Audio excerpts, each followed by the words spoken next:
Hello friends, आप सभी का फिर से एक बार डीएस सिंह यूट्यूब चैनल में स्वागत है। मैं धर्मेंद्र सिंह आज आपको बताने वाला हूं रेलवे वाइंडिंग के बारे में।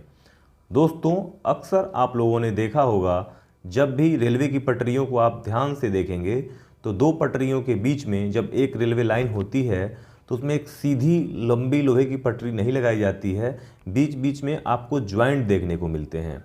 क्या आपने कभी यह सोचने की कोशिश की है या कभी यह जानने की कोशिश की है कि ऐसा क्यों किया जाता है? रेलवे क्यों ऐसा करती है कि एक सीधी लंबे लोहे की पटरी का प्रयोग न करते हुए वो छोटे छोटे लोहे के पटरियों का प्रयोग करती है और उसमें बीच में ज्वाइंट करती है? तो दोस्तों, आज की इस वीडियो के माध्यम से मैं आपको यही बताने वाला हूं कि रेलवे क्यों सीधे रेलवे की पटरियों का प्रयोग न करके छोटे छोटे टुकड़ों में पटरियों का प्रयोग करती है। इससे भारतीय रेलवे को क्या फ़ायदा होता है तथा एक किस प्रक्रिया के तहत दो पटरियों को आपस में जोड़ा जाता है, ये तमाम छोटी छोटी जानकारियाँ आपको इस वीडियो के माध्यम से आप तक मैं लाने वाला हूँ। दोस्तों, वीडियो अच्छा लगे तो इस वीडियो को लास्ट तक ज़रूर देखिएगा, चैनल को सब्सक्राइब करिएगा, कमेंट बॉक्स में अपना कीमती सुझाव दीजिएगा। अगर इस वीडियो को देखने के बावजूद भी अगर आपके अंदर कुछ इच्छाएं रह जाती हैं, कुछ जानकारियां लेने का मन करता है, तो कमेंट बॉक्स में आप उस क्वेश्चन को क्वेरी के रूप में मुझसे पूछ सकते हैं। मैं उसका बेहतरीन जवाब आपको ज़रूर दूंगा। तो चलिए दोस्तों, वीडियो को शुरू करते हैं। दोस्तों, आप देख सकते हैं यहाँ पे दो लेबर जो हमारे रेलवे के कर्मचारी हैं, बहुत अच्छे तरीके से दो रेलवे के पटरियों के बीच में सांचा को फिट कर रहे हैं। यहाँ पे ज्वाइंट था, दो रेलवे की पटरियाँ यहाँ पे ज्वाइंट हो रही हैं, तो इन दोनों रेलवे की पटरियों के बीच में एक गैप है। तो ये दोनों कर्मचारी लोहे के टुकड़ों के द्वारा उसको गैप को फिल कर रहे हैं और मट्टी से उसको भर दे रहे हैं, ताकि जब इसके बाद में जो इसमें हम एलिमेंट डालेंगे इसको ज्वाइंट करने के लिए, वो एलिमेंट जो है बाहर ना निकले। तो सांचे से पैक करने के बाद जो बीच में दरारें रहती हैं उसको हम मिट्टी के द्वारा पूरी तरह से भर देते हैं। इसके बाद हम थर्मल गैस वाइंडिंग का यहाँ पे प्रयोग कर रहे हैं। इसके तहत हम यहाँ पे हीट पैदा कर रहे हैं। देख सकते हैं वहाँ पे एक हाइड्रोलिक गैस का सिलेंडर है और सीएनजी मेथड के तहत इसको हाई प्रेशर के साथ गर्म किया जा रहा है।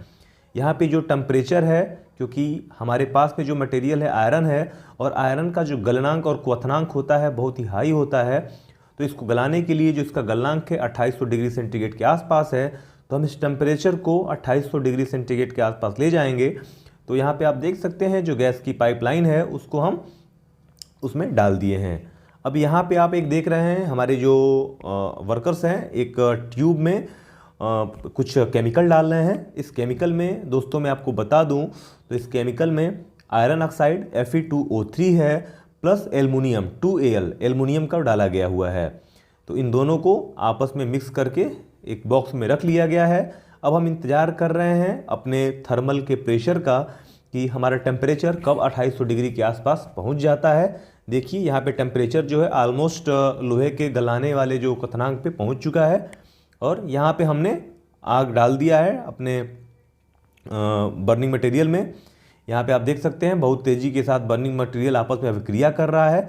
आयरन ऑक्साइड एल्युमिनियम के साथ अभिक्रिया करके देख सकते हैं एक ज्वलनशील हीट पैदा कर रहा है। पर यहाँ पे जब अभिक्रिया होती है तो आयरन अलग हो जाता है, गर्म के रूप में 2Fe हो जाएगा, प्लस एल्युमिनियम ऑक्साइड Al2O3 बन जाएगा और प्लस हीट निकलेगी। तो यहाँ पे आप देख सकते हैं एल्युमिनियम ऑक्साइड अपनी अभिक्रिया को बहुत तेज़ी के साथ बनने की अभिक्रिया शुरू हो चुकी है। आयरन ऑक्साइड अब एल्युमिनियम ऑक्साइड बन रहा है और ज्वाइंट की प्रक्रिया बहुत तेज़ी के साथ गलने के साथ उस गैप को फिलअप कर रहा है, और जो रेलवे के बीच में गैप है वो एल्युमिनियम ऑक्साइड के रूप में फिलअप हो रहा है। तो हमने मिक्सर में मिलाया था Al2O3 Fe2O3 आयरन ऑक्साइड मिलाया था, बट अब ये एल्युमिनियम ऑक्साइड के रूप में ज्वाइंट हो चुका है। ये टोटल प्रक्रिया 2 या 3 20 या 30 सेकेंड के अंतर्गत कंप्लीट हो जाती है। अब हमारे जो वर्कर्स हैं इंतज़ार कर रहे हैं कि जैसे लावा थोड़ा ठंडा हो जाए तो इस हम सांचे को खोल लें। तो इससे दोस्तों एक ये भी जानना हमको बहुत ज़रूरी है कि हम ऐसा क्यों करते हैं, क्यों हम ज्वाइंट करते हैं। तो दोस्तों ज्वाइंट हम इसलिए करते हैं कि गर्मियों के दिन में लोहों में प्रसार होता है। अगर हम बीच में ज्वाइंट ना करें तो रेलवे की पटरियां गर्मियों के दिनों में टेढ़ी हो सकती हैं। तो इसलिए हम बीच में गैप छोड़ते हैं और उसको एल्युमिनियम ऑक्साइड के द्वारा भरते हैं, ताकि अगर लोहों में प्रसार हो तो उस गैप को एल्युमिनियम ऑक्साइड की परत सस्टेन कर सके और पटरियों में टेढ़ापन ना आए, पटरियाँ टूटे ना, टेढ़ी ना हो, इसलिए ऐसा प्रयोग किया जाता है। तो दोस्तों मुझे उम्मीद है आपको ये जानकारी अच्छी लग रही होगी। अभी देखिए हमारे जो वर्कर्स हैं इस ढांचे को खोल रहे हैं और ये जो खोलने की प्रक्रिया है मोस्ट प्रोबेबली 2 या 3 मिनट वेट करने के बाद की जाती है, ताकि उस समय जो आयरन होता है बहुत ही ज़्यादा हीट अवस्था में होता है और जो एल्युमिनियम ऑक्साइड जो नया केमिकल बन के तैयार हो गया है वो ठंडा होकर सही तरीके से सेट हो जाए। अगर हम इसको सेम टाइम ओपन कर देंगे तो जो एल्युमिनियम ऑक्साइड की परत जो है जो गर्म है वो हो सकता है पिघल के ट्रैक से बाहर भी आ सकती है अपने सांचे से। तो इसलिए हम थोड़ा सा वेट करके ही इस सांचे को खोलते हैं और देख सकते हैं हमारे वर्कर्स उसी टाइम का इंतजार कर रहे हैं और अब धीरे धीरे खोलने की प्रक्रिया को स्टार्ट कर रहे हैं। आप देख सकते हैं मेरे वर्कर्स जो हैं, यहाँ पे सेफ्टी का दोस्तों विशेष ध्यान देना होता है, कहीं आपके हाथ पैर बर्न ना हो जाएं, क्योंकि यहाँ पे हीट जो है बहुत ज़्यादा है। और देखिए यहाँ पे हमारा सांचा जो है खुल रहा है। खुलने के बाद देखो दोस्तों आपको देखने को मिलेगा पूरी लाल अवस्था में आपको जो आयरन होगा पूरा रेड होगा। इतनी ज़्यादा टेम्परेचर रहता है कि लोहा एकदम लाल हो गया रहता है। अभी आप खुलने के बाद आप देख सकते हैं। दोस्तों जो ये वाइंडिंग की प्रक्रिया होती है इसको हम एल्युमिनियम थर्मिक वाइंडिंग बोलते हैं। एल्युमिनियम थर्मिक वाइंडिंग इसलिए हम इसको बोलते हैं क्योंकि जब हम Fe2O3 में एल्युमिनियम के मिश्रण को मिलाते हैं तो जो मेरा नया कंपोनेंट बन के निकलता है वो एल्युमिनियम ऑक्साइड होता है। इससे प्रभावित होकर इसका नाम रखा गया है एल्युमिनियम थर्मिक वाइंडिंग, जो एक आयरन ज्वाइंट करने की प्रक्रिया होती है। आयरन को कई तरीके से ज्वाइंट किया जाता है, जिसमें से एक तरीका ये भी होता है जिसको हम एल्युमिनियम थर्मिक वाइंडिंग कर सकते हैं। अगर आप कॉम्पिटिटिव एग्जाम की तैयारी करते हैं तो इस टॉपिक पे 2-3 क्वेश्चन आपसे पूछे जा सकते हैं कि एल्युमिनियम जो रेलवे वाइंडिंग होती है इस प्रक्रिया का नाम क्या होता है, तो आप इजीली बता सकते हैं एल्युमिनियम थर्मिक वाइंडिंग। बहुत बार रेलवे अपने एग्जाम में ऐसे क्वेश्चनों को पूछता है।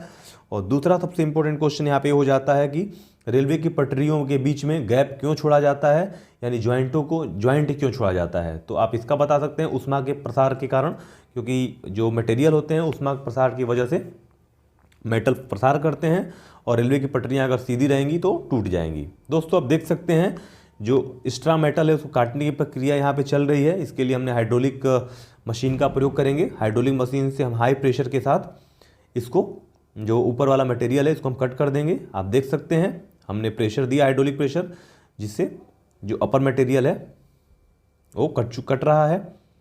कुछ समय के अंदर आपको दिखेगा कि मटेरियल कट के अलग हो जाएगा।